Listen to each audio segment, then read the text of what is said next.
Olá, está começando mais um De Frente com a Lei. E no programa de hoje vamos conversar com o vereador Rodrigo Beltrão, do PT, tratar aqui de assuntos, pautas que permeiam o mandato do vereador. Aqui eu saúdo de imediato, vereador Beltrão. Sempre uma honra poder falar com o senhor. Sempre um privilégio, Fábio, né? Não só pela tua condução, mas pela oportunidade de estar aqui expondo um pouco do nosso trabalho. Vereador Beltrão, o senhor continua, digamos assim, posicionado do ponto de vista de um vereador de oposição ao atual governo, agora do prefeito Daniel Guerra. E dentro dessa linha programática, não só como um vereador do PT, o senhor tem sido, acima de tudo, um crítico à condição da saúde, da educação, mas principalmente com relação a alguns modelos de gestão que a atual administração vem procurando adotar com relação à saúde, como, por exemplo, a chamada gestão compartilhada, que uns dizem que é a terceirização da UPA da Zona Norte, agora a tentativa de um projeto semelhante com relação ao postão, PA 24 horas, que apresenta resistência em setores da população e junto ao próprio Conselho Municipal de Saúde. E a Câmara acaba servindo como ressonância muito de todo esse debate. E o senhor, notadamente, se coloca como oposição a essas ideias do atual governo do prefeito Daniel Guerra. Eu gostaria que o senhor ampliasse isso e que apresentasse para quem nos acompanha neste momento que alternativas Caxias do Sul poderia ter, então, a partir do seu olhar de oposição à administração municipal em Caxias do Sul. Bom, primeiro destacar, isso não é novidade, isso é a base do nosso entendimento democrático de que a população é soberana e a população fez uma escolha no processo eleitoral onde optou por mudanças. Eu não quero nem entrar no mérito de qual projeto era melhor, até porque o projeto que eu defendi na eleição foi perdedor e o projeto do então candidato Daniel Guerra foi vencedor. No entanto, a minha visão é de que a população não o elegeu para fazer uma ruptura, mas sim uma mudança. Por que eu digo isso, Fábio? Porque se a gente pontuar a questão da saúde, em 1997, Caxias do Sul assumiu o desafio da municipalização da saúde. O que isso significa? Significa que o governo federal envia recursos, o governo estadual da mesma forma, mas quem é o gestor, quem centraliza a execução da política de saúde no município é o chefe executivo, é o prefeito. Então nós temos aí praticamente 2 décadas de um processo de aprimoramento, de evolução, onde existe um quadro de servidores, existe um conhecimento, um histórico acumulado, e o prefeito ele precisa estar em sintonia ou em diálogo com esse acúmulo que já existe.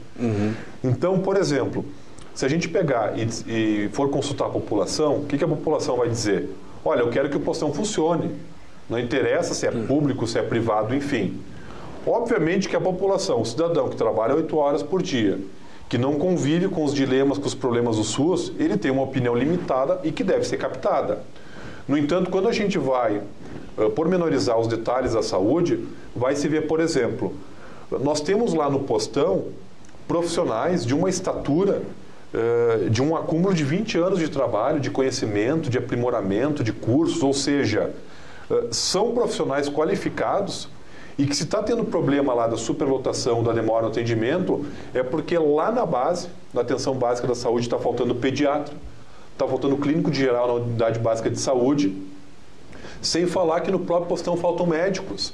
Então o cerne da questão não é simplesmente trocar os técnicos de enfermagem, os enfermeiros, os atendentes por iniciativa privada. Até porque a saúde, se a gente pegar e entender ela na sua complexidade, a maioria dela é privada, porque de quem são os laboratórios? Né? De quem é a indústria farmacêutica? Então, o SUS, o poder público, fica com atendimento. Então, nós não podemos abrir mão dessa questão. Agora, tu tentar, de fato, compartilhar, criar parcerias com a iniciativa privada é uma coisa. Agora, simplesmente entregar por ineficiência do poder público, porque o próprio prefeito foi eleito para dar conta dessas questões. Então, a gente tem ficado muito vigilante nessa questão da saúde, porque a preocupação é de que ela está retrocedendo. Então, situações que já haviam sido resolvidas, como, por exemplo, essa questão fundamental de ter o clínico geral, o pediatra, o ginecologista, a unidade básica de saúde, o próprio imprensa local fez um levantamento recentemente. Nós temos dezenas de unidades básicas de saúde sem pediatra, por exemplo. Mas houve também, vereador, uma reação um tanto corporativa dos médicos. Né? Governos anteriores aqui em Caxias do Sul e outros municípios brasileiros, não foi à toa que, por exemplo, na administração anterior do governo federal, da ex-presidente Dilma Rousseff, houve o chamado Mais Médicos, para tentar suprir pelo menos aquela medicina básica. O que acontece? Muitos médicos se negam a trabalhar em lugares mais remotos do país. Aqui também houve esse engajamento, mas nas especialidades, na medida que o governo tentou endurecer na questão da carga horária, a principal reação dos médicos foram as exonerações em massa. E não houve uma solução encaminhada nesse sentido. Aí a população reage de forma desesperada, como o senhor diz, eu quero o médico, não me importa como. Paralelamente, a Câmara vem agindo no sentido de mediar reuniões, de tentar aproximar entes do executivo com a categoria médica e dos próprios sindicatos, ou projetos, como, por exemplo, falávamos com a vereadora Gladys Frisso semana passada, e ela cobrava de uma lei que não vem sendo cumprida, de minimamente publicar no site da Prefeitura medicamentos disponíveis nas UBS, para que as pessoas não cheguem lá e aí fiquem sabendo lá que não tem o medicamento. Quer dizer, há uma série de subterfúgios que os próprios vereadores vêm adotando no sentido de complementar o problema de articulação entre o governo e os médicos. O que o senhor acha que seria possível no curto prazo, assim, pelo menos de forma paliativa, para que esses profissionais se apresentassem? A privatização pode ser inevitável, ou daqui a pouco contratos temporários. Como equilibrar o corporativismo médico com algumas posições das quais o executivo não abre mão? Olha, eu queria te elogiar pela tua manifestação, porque de fato existe um corporativismo. A gente não vai fugir disso. Existe sim, e inevitavelmente as categorias elas têm uma tendência a cair no corporativismo. Aí tem que ter o poder público, tem que equilibrar tudo isso. Tem que trazer para aquilo que é o interesse público. O interesse público é ter médicos. Por quê? Não adianta tu ter um monte de técnico de enfermagem, de enfermeiros, enfermeiras, se não tiver o médico. Né? Num posto de saúde, isso é a questão do beabá. Nós temos um problema histórico, que é um problema estrutural na sociedade, onde o curso de medicina é um curso elitizado. Isso desde que eu me conheço por gente. Então, nós temos talvez milhares de pessoas que talvez tenham a vocação, podiam ter feito medicina, e, no entanto, hoje o curso é elitizado. Né? A gente sabe disso. Então, nós temos um problema de mercado. Então, constatando que tem um problema de mercado, a gente sabe da dificuldade que é a contratação. Não adianta abrir concurso. Se abrir concurso amanhã para 300 médicos, vão ter 300 médicos, talvez tenham 10, 20, 30, nós temos um problema sério. Então, respondendo objetivamente a tua indagação, é preciso ser feita uma concertação, no sentido de um diálogo, né, de um concerto de ideias, onde o prefeito tem que ser a grande liderança, tem que atrair o Estado, tem que atrair a União, tem que atrair sindicatos médicos, servidores, todos protagonistas na saúde, e pactuar uma saída. Mas, ao contrário disso, o que o prefeito tem feito? Ele tem tensionado as relações. Então, está médico lá de um lado, o prefeito de outro, e no meio disso tudo está o usuário, que é quem está sofrendo lá na ponta. Porque o próprio prefeito e os médicos, a grande maioria, tem planos de saúde, que com toda a dificuldade que os planos estão tendo, mas tem atendimento. Agora, o SUS é o usuário que fica no meio desse fogo cruzado e tem que parar com isso. Nós temos que entender que o prefeito ele é o gestor, mas ele não é o dono da saúde.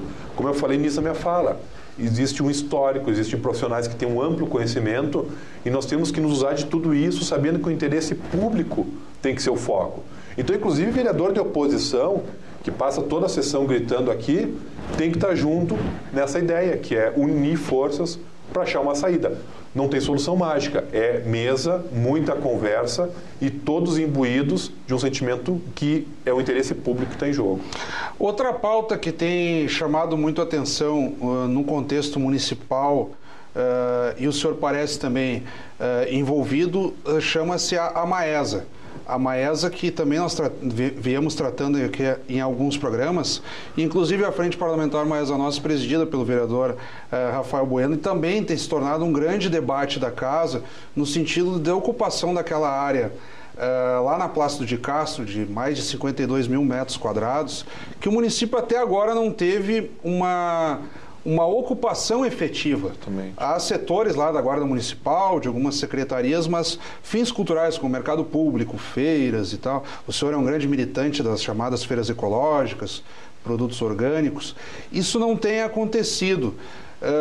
Como é que o senhor avalia também aí, de novo, para além de todo o esforço, é difícil um vereador que seja contra a boa utilização daquele espaço, Sim. mas o que podemos fazer também para conseguir avançar nessa pauta, vereador? Eu acho que, acima de tudo, nós precisamos ter uma visão. Então, uma visão de que Caxias do Sul tem que sair dessa apatia. Por exemplo, eu já vou chegar na Maesa, mas eu preciso usar aqui como exemplo a questão da festa da uva. Ora, nós estamos num momento de crise e praticamente o que restou de turismo em Caxias do Sul era a festa da uva, que era um grande momento de turismo, de atrair pessoas de diversas cidades, enfim. Então nós não temos capacidade, nós não tivemos, falo enquanto município, embora a responsabilidade seja do gestor, não tivemos capacidade de fazer uma festa da uva.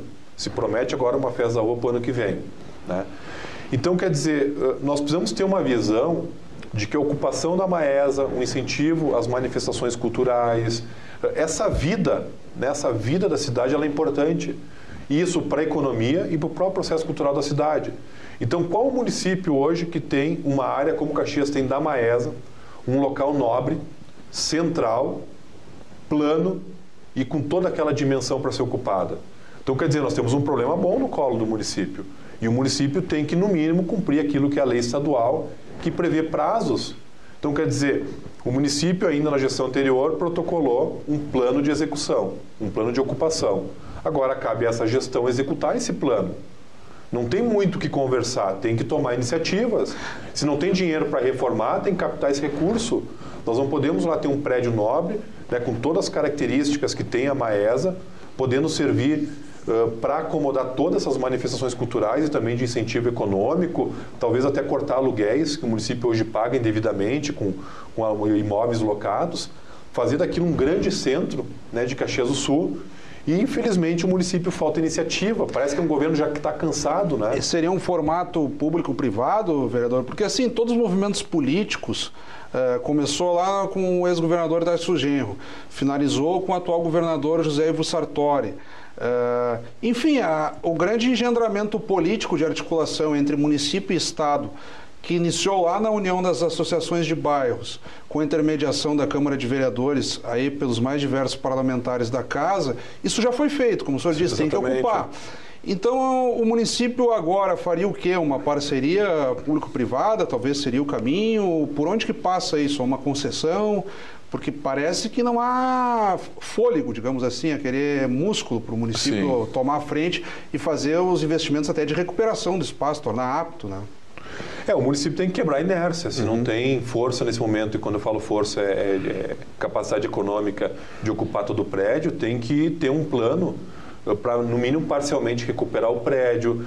Tem que, por exemplo, nesse momento já estar discutindo valores para o orçamento do ano que vem, tem que ter essa habilidade política, tem que conversar com a SIC.